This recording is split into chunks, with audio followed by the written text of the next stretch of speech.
The 1966 running of the Indianapolis 500 was perhaps once best known for this incredible pileup that took place just after the green flag, eliminating nearly a dozen contenders from victory. 200 laps later, Graham Hill, Formula One champion, pulled into victory lane in this Lola-Ford. Now, in more recent years, thanks to Fernando Alonso, we now know this race as one of the jewels that Graham Hill used to accomplish and become the only driver at this present moment to have accomplished auto racing's Triple Crown. Now, the Indianapolis 500 was not the final jewel he needed. Eventually, he would go to the 24 Hours of Le Mans and win the race for Matra, and that would give him the Triple Crown of the World Championship, the Indy 500, and the Le Mans 24 Hours. But Hill was not the favorite to win this race. In fact, until the last 10 laps of the race, he was not the driver who was about to take the Indy 500 win. You see, the Indianapolis 500 had a bit of a Formula One invasion going on at the time, and this Lola-Ford was driven by the incredible Jackie Stewart. Now, Stewart broke down with just a few laps remaining and tried to push his car to the finish, much to the chagrin of the officials. But had his car held together, we would be talking a very different story about who won the 1966 Indianapolis 500. So today, we are going to try to steal the Triple Crown away from Graham Hill, and we are going to try to deliver the Indy 500 that was so cruelly taken away from Jackie Stewart. Now, what's kind of an interesting and fun note about this game is that while Jackie Stewart's Lola-Ford is included, Jackie Stewart's name does not appear in this game. In fact, Jackie Stewart is one of those drivers who's particularly hard to license across the board in terms of merchandising. In the game, he's known as John Stewart, but thanks to some manipulation of Xbox Live gamer tags, I have decided to appropriate Jackie Stewart's heavily trademarked name, and we are going to be racing as Jackie Stewart, trying to win the 1966 Indianapolis 500 here in Indy 500 month.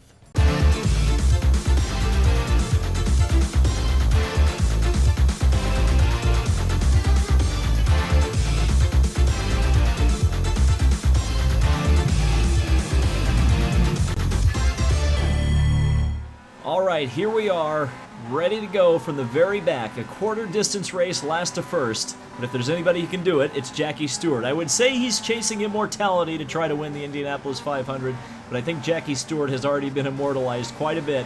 And here we go. We are racing at the 50th running of the Indianapolis 500. So we crossed the famous yard of bricks and into turn one. No crash yet, even though I just heard 98. That is Parnelli Jones, a very famous name, but is in trouble. You can see him up in the top of the groove there. He's probably going to try to cut down. So we're going to go down a gear and get around him. And it doesn't look like Parnelli caused any more trouble, but Parnelli Jones already out of the race. But considering what happened in the real life 1966 Indianapolis 500, I think we got away pretty well. As we get through the field, you're going to start seeing some seriously famous names. I almost don't want to spoil any of them. Let's just say there's Formula One world champions, NASCAR drivers, and of course the legends of the Indianapolis 500 as well in this race. This Lola-Ford handles really well. It's definitely the best car, I think, in the 1966 car set as we go around Eddie Johnson in a Valvoline-sponsored car. That may be one of the first Valvoline-sponsored cars in Indy 500 history. As we go down here into turn one, there's a couple of cars almost locking wheels there. But thankfully, nobody got in any major trouble. Car number 98 makes a pit stop. As Parnelli comes into the pits to repair his car, but he is well down the order. As we get up here behind George Ziggy Snyder, a short track driver, dirt oval driver. Very famous qualifier at Indianapolis, qualified all the way up until like 1988 in the Indianapolis 500. Never won it though. And we're going to drive around the outside of him, try to anyway. Look how well this car handles. Really handles well. Really allows me to drive it where I want to. Maybe it's just the Jackie Stewart cheat code we're using here. As we're going to get in behind Dooman. Split the difference. That was definitely a modern racing driver move. I'm guessing Sir Jackie Stewart would not have done that move, as we've got Parnelli coming out of the pits. Pit stop for car number 98. And be very careful merging back into traffic. They're going to almost crash into each other there. Thankfully they didn't. Cogden? I don't even remember that name, but Cogden, we get around him. Now we're going onto the inside of Larry Dixon, another Lola-Ford, and now to the inside of Jim McElreath. And coming up behind Cale Yarborough. Remember what I said about NASCAR drivers? Yeah, Cale Yarborough in the Indy 500. How about that? Let's see if we can pass him relatively quickly here. NASCAR champion versus Formula One champion. And Jackie Stewart makes quick work of Cale Yarborough, but I suspect the Lola-Ford's a little bit better than whatever car he's running. Not exactly sure what kind of car it is. There are so many different chassis and engine combinations in these days of the Indy 500 that sometimes it's tough to keep them all together. So we're coming up through the field quite nicely. We're already up 11 positions after 4 laps. We will have to make a pit stop during this race at some point for fuel and tires, though the tire wear is probably going to be pretty good considering how well the car is handling, as they're going to go 3 wide here, and I can see the one roadster in the race. And by roadster, I mean a front-engine car, if you're one of the F1 users, or viewers, I should say. Bobby Grimm is in that car. Very unique design, kind of the old style of Indianapolis car, before the darn Formula One people came over with their Lotuses and the funny position and the Cooper Climax and all that stuff. The engine should be in the front. Well, Jackie Stewart just proved where the engine probably should be, in the rear, as he goes around 3 cars by the time we get into turn 1, and Bobby Grimm in the front engine roadster falling by the wayside, but he's still ahead of quite a few of the rear engine cars. Just imagine how much of a balls out qualifying run that would have had to have been to qualify a front engine car against what are essentially Grand Prix cars. Pretty crazy as we come up behind Bud Tinglestad here. We're just kind of methodically working our way through the field. Graham Hill is leading, so this is almost exactly what we want. Because if we want to win the 66 Indy 500, we're going to have to beat the guy who won it in real life. As we're going to come underneath Tinglestad here, or try to. He's getting a pretty big tow from Roger McCluskey, so we're just going to lift off the gas there, let him go take that corner for now. As you can probably imagine, the further we get up the field, the tougher it's going to be to pass some of these guys. Look at that diamond dead off the corner, though, and get underneath Tinglestad, and we're also going to get around McCluskey, who seems a bit slow in a straight line there. Side by side, and we're going to clear McCluskey into turn 3. A little bit of understeer there in turn 3. I think I kind of went in a bit lower than I would have otherwise liked to have, and got some push on the exit, but not too bad. Coming up behind Gordon Johncock, 2-time winner of the 500, and he hadn't won either of those wins yet. He won in 73 and 82. He's going around Al Miller down the inside. I think Gordon Johncock was actually one of the drivers who triggered the pile-up in the real-life Indy 500, so it's good to see Johncock actually running this race rather than... Actually, you know what? No, Johncock... Okay, funny story about Johncock. He actually claims, to this day, I believe, that he won this race. He actually completed the 500 miles in a shorter elapsed time than Graham Hill did, the winner. Whoa, almost crashed into him. And the reason that he did not win the race was because he started from the pit lane. And by the time 500 miles were over, despite the fact that Hill crossed the line and completed 500 miles after Johncock, in terms of track position, Johncock was behind. It's a bit confusing, but that's how it works. He's not the only driver who claims to have won this race. Once we get up to him, I'll talk about a good friend of Jackie Stewart's here in a bit. I'll just say that. And if you've been paying attention to the leaderboard, you've probably already seen and know who I'm talking about. Or at least that hint that I just gave you probably absolutely gave it away. So we're in 15th now, and we're beginning to really get up to the front runners now. Getting behind Chuck Holst there, lifting off the gas. Send it off into the corner. Hill leads Branson, Unser, and Ward. So Graham Hill still leading the race. A little bit of push there. Wasn't getting the car turned in quite as well as I would have liked to. Mario Andretti, Mel Kenyon, Chuck Holst. We're going to go 4 wide on the main straight at Indianapolis. I don't know about that, Star Fox. We're going to close in there. Mario Andretti, of course, a world champion. Of course, he hadn't won it yet either in 1966. There's an accident in Oh! turn 2. Car number Contact. 43 is smoking. Car number 94 is Well, thanks a limping lot back for to that, the pit. Chuck Holst. I believe that was him. So we're damaged a little bit. We'll see how much it affects my car. That's not great on lap 9. I should have been more patient than that. Doesn't seem like it has affected it too much. If the damage really becomes significant, or in a way that I feel like it's really performance impacting, we'll change the strategy a little bit and come in. But I think we're going to be all right because we are closing in on Mario Andretti. And again, we're 14th, so we're in good positioning right now, early on in the Indy 500. And you can just see how, I mean, this car just handles like a dream. Like a dream. As Mario trying to Car get number around. 94 makes a pit stop. I don't even know who he's trying to get around. I can't even remember who that was. Mario Andretti is trying to get around a car. How about that? As Jackie Stewart gets in behind Mario. And getting a little bit of push now. Probably some of that damage from making contact like that did not help the handling of this Lola. We're going to try to poke our nose underneath Mario. We're getting a big toe down the main straightaway. Don't have quite the straight line speed we did before because of the damage.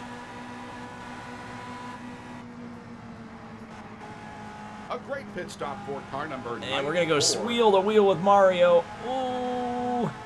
So close. This is where the trouble happened last lap.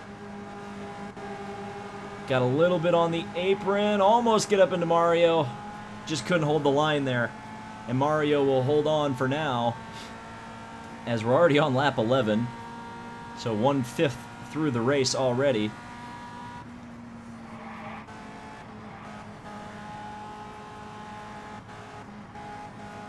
Yeah, the damage hasn't really affected the handling, I don't think, but it has affected the straight line speed, which is not good for traffic purposes. Even though, look at the amount of speed I carried off of turn 4.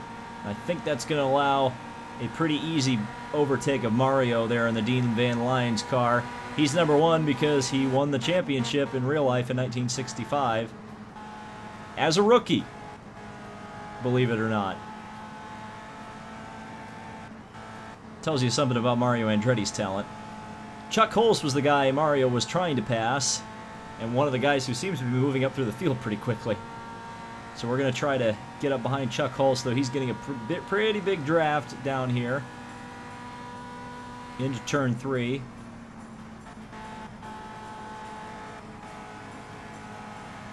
Running a pretty good line right there. Was right on the white line, didn't have to lift off too much. Gonna do it again, get a little bit of the apron there. You can use that apron a little bit. You can't use it too much, otherwise it will spin the car out. But we've almost worked our way into the top 10.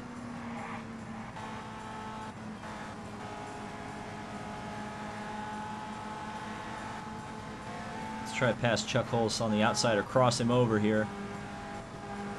Nope.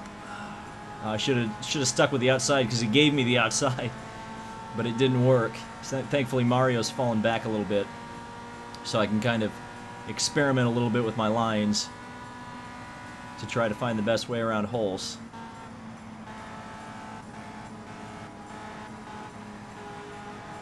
Oval racing is such a timing thing. You've got to time the pass right. And try not to be held up. Try not to lose your momentum. Here we go. Gonna try to get underneath Chuck Hulse here. Nope, he's got the straight line speed. The car just isn't performing properly since that contact. Might be able to get him in the short chute here if he doesn't stay low, but he blocks me. So we know he's running low on the track, so we'll try to go around the outside. And he's got the speed, though. That's the problem.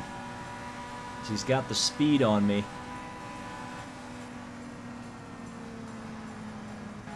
Those two cars, not directly ahead, but way up there, are trying to run into each other, trying to wreck. Look at that, look at the run. But I couldn't quite get alongside Hulse without running into him. And so he's going to pull away again. Everybody in the field should need a pit stop. So we may pit early to try to get away from the traffic. And how I didn't hit the wall right there, I will never know. I was so lucky. As Chuck Hulse tries to pass Mel Kenyon, and being held up like this is no bueno, I can tell you. Because we're just losing so much time to the leaders. And because we're making up all our time in the corners, it's hurting our overall race time to do this. Because we're losing our place where we can make up all the lap time. Is we're going to try to get underneath Mel Kenyon here. It's not going to work because Mel's got the run on Hulse. He's going to try to send it on the inside of Hulse, and that's not the best idea in the world. So I just tried to get out of the way, go onto the outside. Might be able to time one here. If I can get on and stay on the throttle through turn 2, which I was able to do. But the car is going to peter out here on the main, or the back straight. Usually I pit right at the halfway mark of the race. So lap 25, 26, 27. And hopefully this won't be like the Mario Andretti video that I did, where I got punted right at lap 25 and wrecked. But this car handles a lot better than that Mario Andretti car does. So I think we're going to be in better shape this time, but I really need to start making some passes.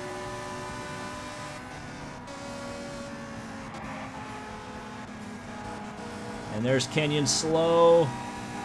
Oh, I just touched his rear there.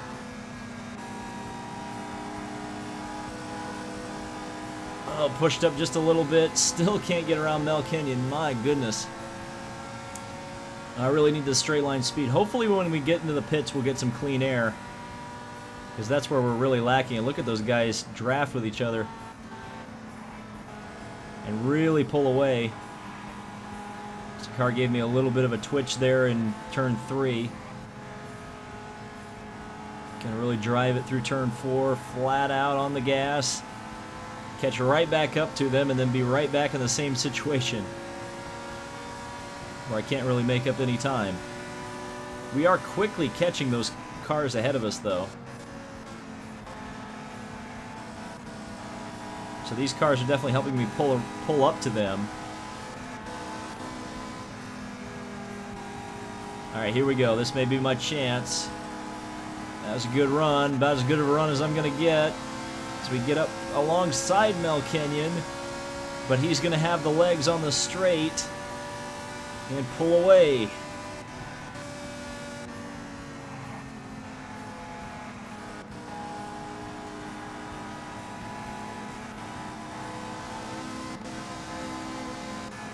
I don't want to do anything too stupid, but we've got to start trying to make something happen, and that's what I did. I passed him in the short chute between 3 and 4. And now Kenyon's going to come to the inside. Oh, almost made contact. Ah. The straight line speed, man. The straight line speed. Can't do anything about that right now.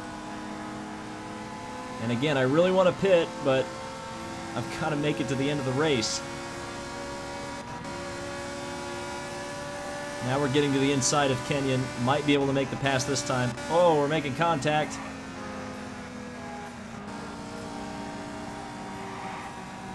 Oh. See, I don't like having to take chances like that. That is not fun.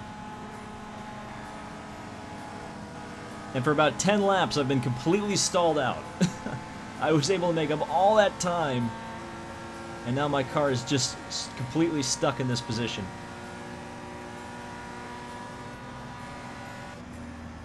And again, if I come in too early, I won't be able to make it to the end of the race on fuel, so that's why I'm kind of biding my time right now.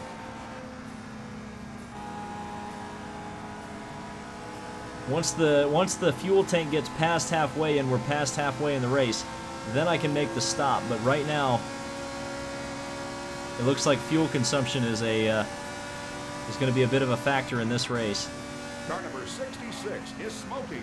Car number 66 is limping. And so we've got a crash, 66. I don't believe that's one of the front runners. I could be mistaken. No, it's Cale Yarborough. So Yarborough in trouble. Oh, and into the wall I go. Scraping along the wall. I forgot how wide this car is. So I tried to just not lock wheels with anybody. I managed to scrape the outside wall. Roger Ward has made the pass on the lead. I don't know when that's happened, but Graham Hill is no longer leading the Indianapolis 500. Roger Ward is.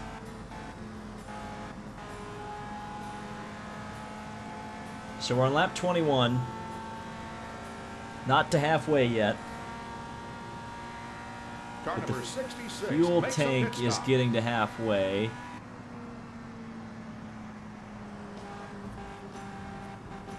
So again, the fuel consumption on this motor is a little bit higher than you would otherwise like it to be. And Al Miller is closing in quite a bit, so he's passed Mario Andretti and is quickly coming behind me to try to make a bit of a scene of it.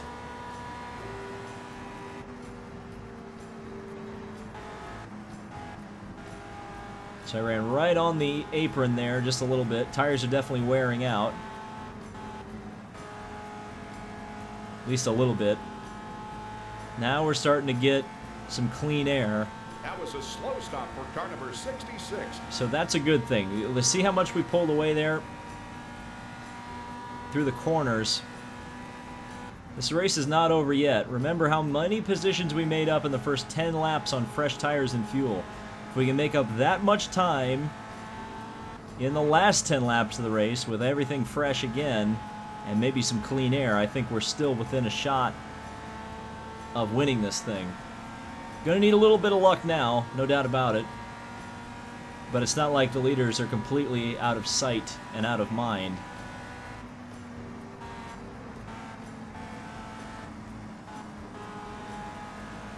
As we work through the short chute, we're definitely closing in on Chuck Hulse.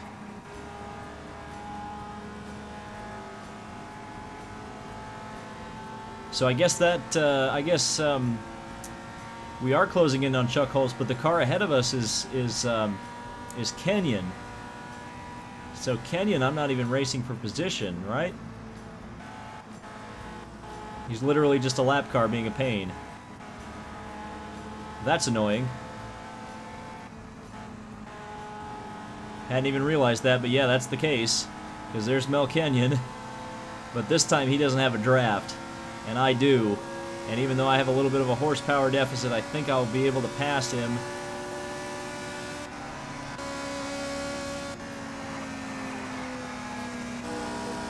Use the superior handling, and around Kenyon we go. So there we go.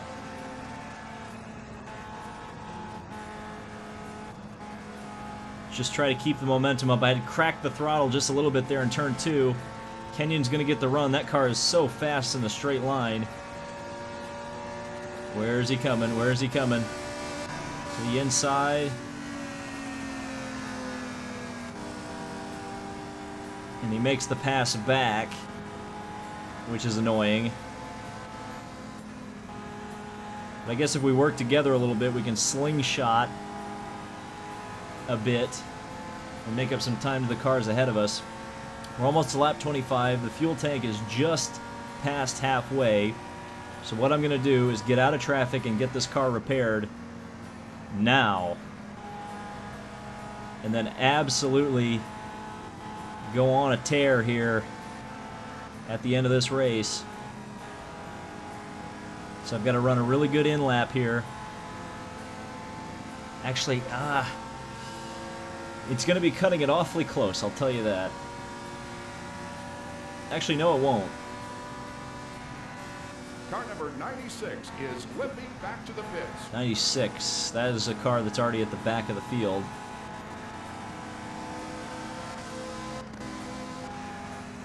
Alright, so we're going to be coming into the pits this time around.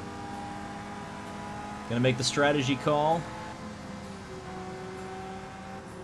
No speed limit in the pits, even though we're just going to take it a little bit easy. Makes a pit stop. So we're going to change tires, repair damage, put fuel in the car. It's only going to take us 7 seconds to do. We're going to go all fuel. I don't think weight actually means anything in this game. And we're going to try to run some absolutely amazing laps here. Hopefully without traffic, and even if there is traffic, hopefully it won't hold us up too much for too long. And out we go, back into the race. So now we're going to try to work the strategy. Car number 96 makes a pit stop. To try to win this race. 96 continues to come into the pits. You can see how long it takes. Whoa, we almost got hit coming out of the pits there. Got to be careful. Pit stop for car number 43. Not to get run into, and you hear that. Great pit stop. Car 43. That's us. So now with half of the race down and half of it to go, Jackie Stewart has a new lease on life. We're all the way back in 28th position, but that doesn't matter as much, obviously, because it's all about the elapsed time, right, Gordon Johncock?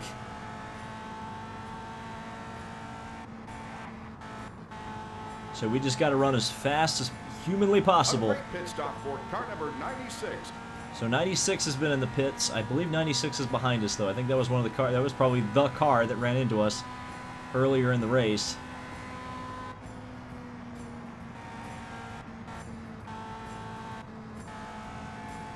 No, I don't know who 96 is. 96 is Ronnie Duman. Yeah, that's the car we ran into earlier. So that's a car behind us that we don't have to worry about him. But who we do have to worry about is Joe Leonard, who we're coming up behind rapidly, because we were faster than him already in the race. And despite the fact that we've made now one pit stop, we're going to pass him on track. Looks like he's in a Lotus. Ooh. Definitely did not catch him in the right spot, and it caught me out, and I thought I was going to crash right there. Where's my flip-off button? Boy, oh boy, my heart was in my throat there. Thankfully, Leonard backed off the pace there and let me through. And now we're coming up behind Bobby Grimm in that front engine car. Don Branson leads from Graham Hill, so Hill has moved back up into second. And we're running 27th. So you can see how our day is going right now. But again, strategy. Strategy, strategy, strategy. That's what we're working right now. And counting on.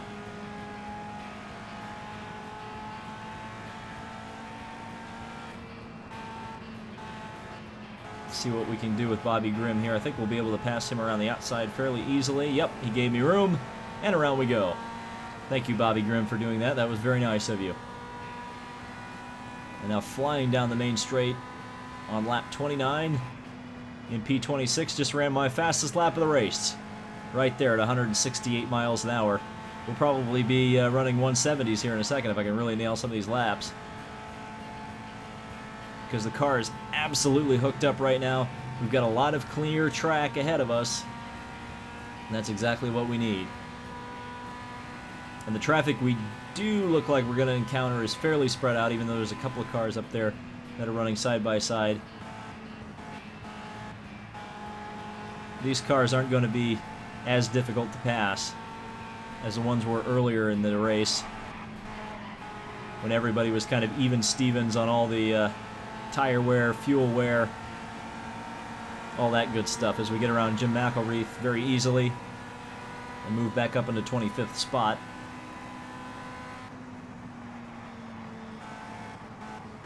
It's going to be kind of interesting to see where everybody else ends up coming into the pits, or when everybody else ends up coming into the pits.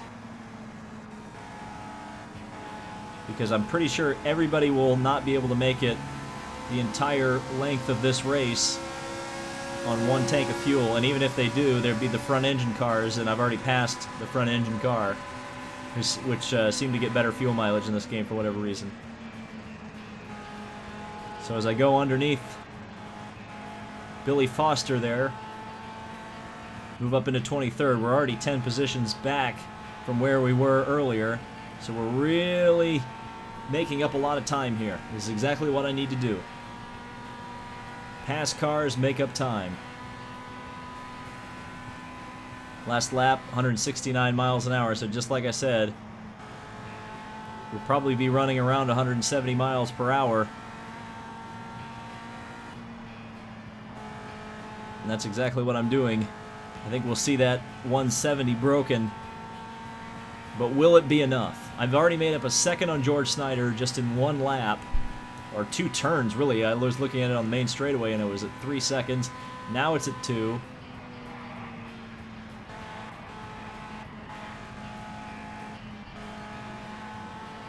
Car really feels hooked up in 3 and 4. That's where I'm making up a lot of my lap time. Get off of the corner. Almost get it within 1 second of George Snyder now.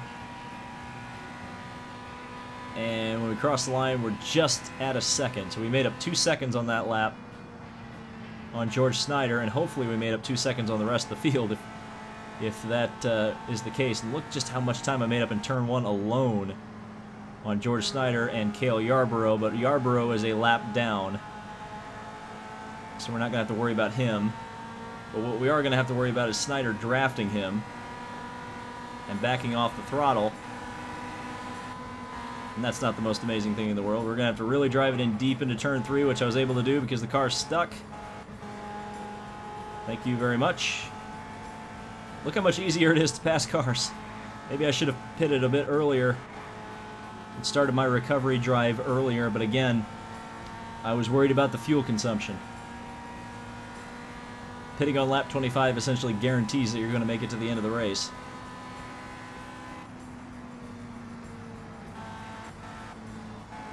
And we're almost back up into the top 20 already.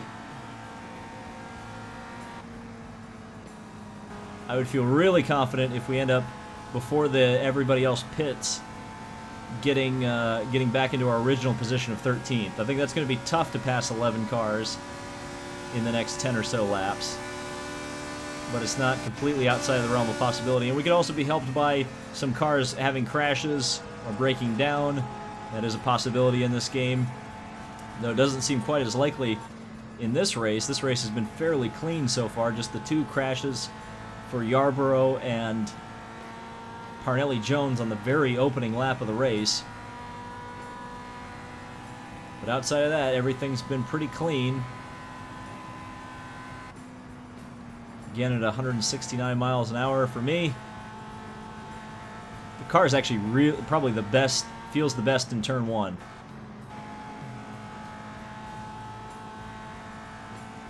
Feels really hooked up through there. Turn 2 not too bad either.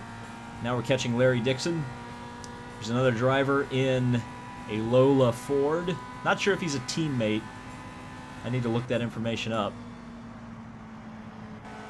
But regardless, if he's a teammate or not, he's about to be passed. Didn't get to run an ideal line through turn 4 there. Doesn't matter, I should be able to pass him down the main stretch, which I'm able to do just underneath. Yeah, 43 is the inverse of 34, so I'm assuming he's a teammate of some sort. If we're in the same car with inverse numbers. Just a guess. To run just around the bottom of the track. Had to lift off a little bit. Tires are wearing a bit, But again, since the car's not damaged, it's not wearing the tires as nearly as much as it was on that first stint.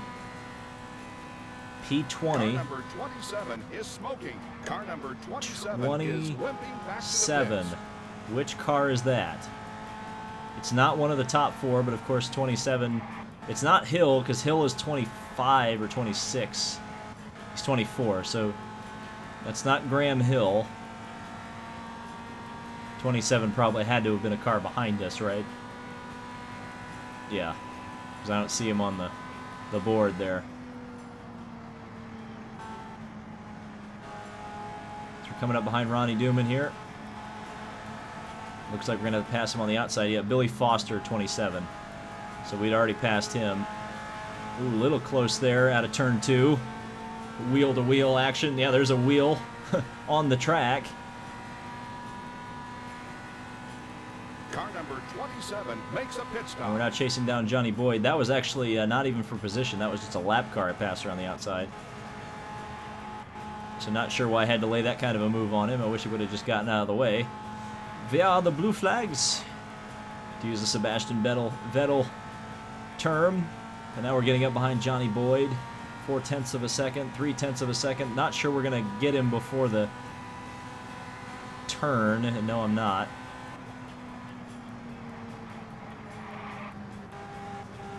And I had to run a bit of an unconventional line there.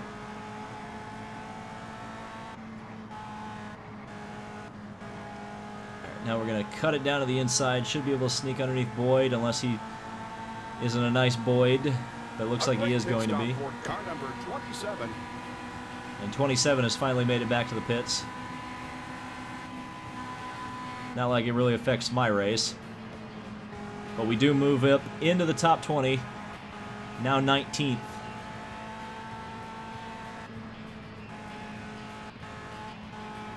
So 6 cars to pass before I get back to 13th on the track. And then I'd start to feel a little bit of confidence that that I might be able to get back to the lead, or get to the lead. I haven't even seen the lead yet. Don Branson is still holding it down from Graham Hill. But who knows what's going to happen when the pit stops occur. That's when things can get really hectic and wild. Because if they pile up in the pits, or you know, a car comes in and takes another one out, there could be a serious crash on the front straightaway and pile up a few cars and allow me to gain more of the positions that I need. Just running right around the white line, a little bit close to the wall. Got to be careful now because the tires are wearing just a little bit. Not too much, but they are wearing enough that I'm going to have to be a little bit more aware of the tires.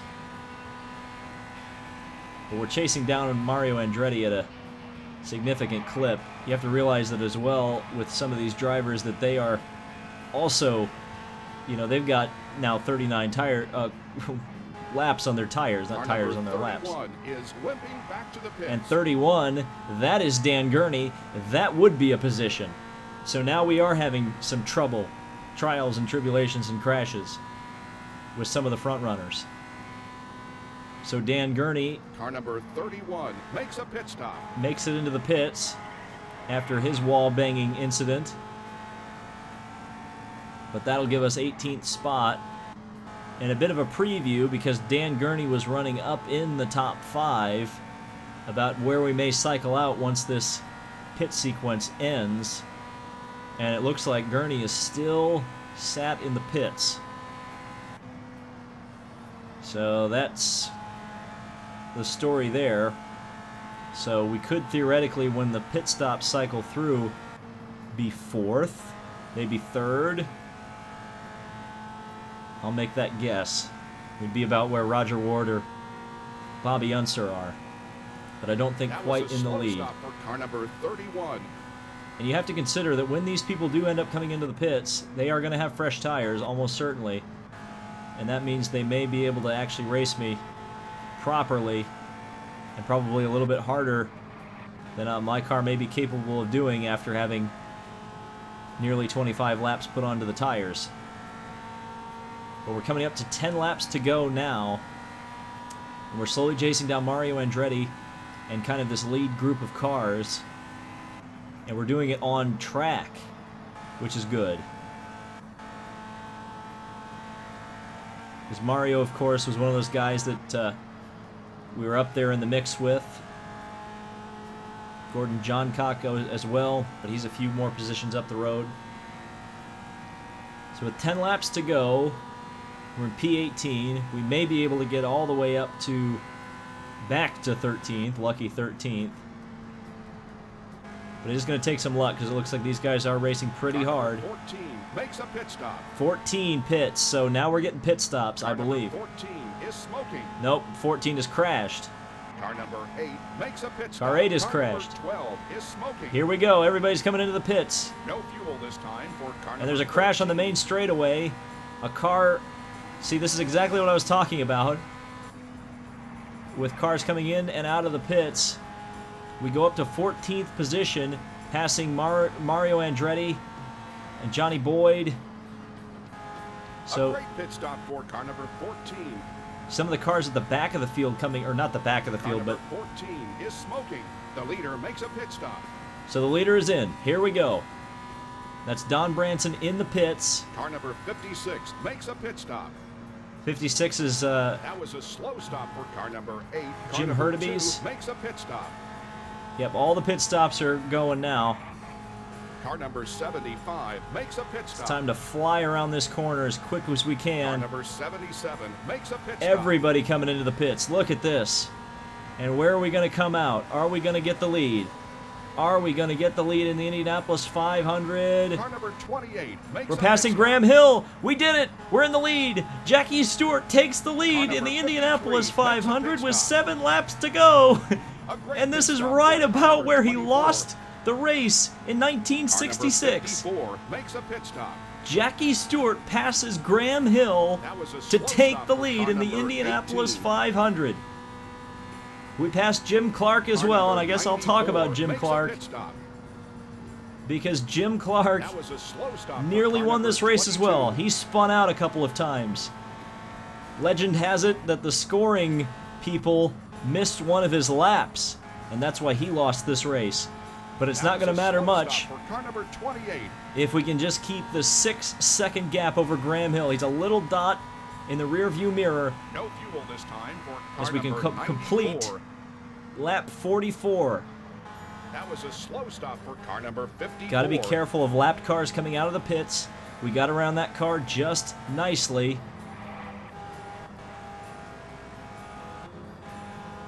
And A Jackie great pit Stewart stop for car number 94. may be on his way to the Indianapolis victory circle. But I have to say, the old Paul Page stat, many of the leaders at lap 190 failed to win the race. I think Don Branson was that leader. And still, leaders at lap 195 don't often win the Indy 500. That's what we're coming up to right now. But Jackie Stewart is leading the 500. Graham Hill in second. Down the main straightaway we go. We've got lap traffic out in front. Graham Hill still back there, about 7 seconds behind. Our pace has fallen to 165 miles per hour, but again, we don't have to push. We can conserve a little bit. 6 seconds is not necessarily, lift and coast speed or lift and coast gap, but it's definitely a solid gap here with 5 laps to go in the 500. Are we going to be able to take that crown jewel away from Graham Hill? Eddie Johnson, lapped vehicle. Should be able to get around him fairly easily. Wave at him for making it nice and easy on the leader. Blue flags are out. And we extend our gap to almost 7 seconds on Graham Hill.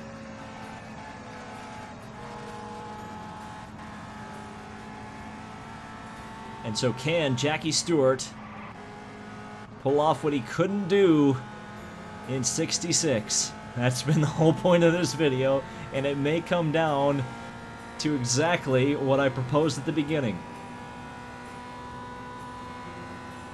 Nice clear track out in front. Lift off nice and early. Hit the marks.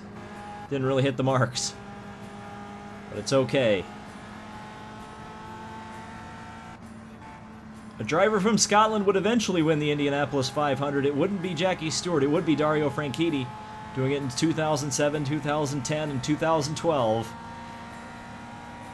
As well as, of course, Jimmy Clark in 65.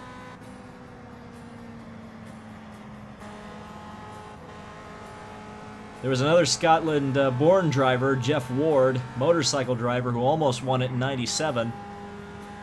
That didn't happen, though. Just missed out. 4 laps to go at the Indy 500. This, in real life, would have been the point where Jackie Stewart was pushing his car, trying to finish the race with no power. But we're doing all right now. 6 seconds is the gap to Hill. Again, that's being managed. Being managed very well. You can see how much space I'm giving the unforgiving concrete walls here at Indianapolis. 8 seconds, 3 laps to go. Ran a lap at 166 miles an hour. Not too bad. Definitely didn't enter turn 1 very well there.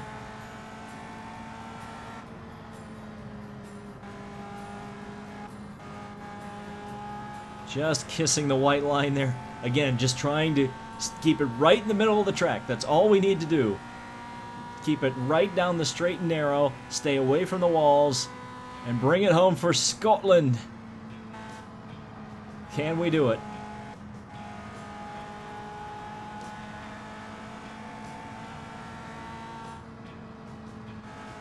Just keeping as focused as I possibly can.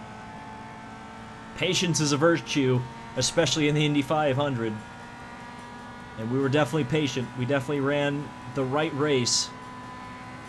But again, with 2 laps to go, things can change in a hurry. Graham Hill still 7 seconds behind. It's going to be a good day for this team. Hill and Stewart were teammates. And a 1-2 doesn't happen very often in the Indy 500 for teams. Rolling down the back straightaway now. Lap car out in front. You don't want a J.R. Hildebrand this thing, so we're going to be taking it nice and easy.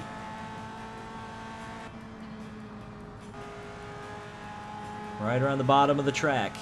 Coming out of turn 4, going to take the white flag. 1 lap to go. There's Graham Hill in the mirror. 8 seconds behind, just coming out of turn 4 now. Nice big lift into turn 1. Now I can pace myself. Just a little bit. Gotta be oh so careful. A momentary lapse can spell disaster, as Paul Page would once describe this as. Down the back straight. The Indianapolis 500. Again, in 1966, it was Graham Hill who pulled into victory lane. And it would eventually become a Triple Crown winner. But if history played out this way, just a little bit differently, if a car had held together for 5 more laps, Jackie Stewart would come off of turn number 4, down the main straightaway, and Jackie Stewart will win the 1966 Indianapolis 500. And we got a participation trophy. Wonderful. But yes, Jackie Stewart wins the Indianapolis 500 from Graham Hill, Don Branson, Roger Ward, Jim Hurtubise in 5th, Bobby Unser, Al Unser, the Unser brothers in 6th and 7th, Jimmy Clark coming home at 8th, not really a contender, Arnie Knepper in 9th, and Dan Gurney with a recovery drive there with that late impact with the wall, coming home in the top 10 position. Down through the rest of the field, check out some of these names: Gordon Johncock, Mario Andretti, George Snyder, Jim McElreath, Joe Leonard, Cale Yarborough, Parnelli Jones, Lloyd Ruby is the final placed driver. So Jackie Stewart wins the Indianapolis 500. And thank you guys so much for watching this. If you did enjoy this, Let me know down in the comments section below. I'm sorry I had to take away Graham Hill's Triple Crown. Remember, he did win it in real life, so there's not too much spilled milk, ironically enough, to cry over. But I hope you've enjoyed this alternate history take. If you'd like to see more IndyCar, Indy 500, Indy 500 month, and Indy 500 Evolution gameplay, be sure to subscribe, and we'll see you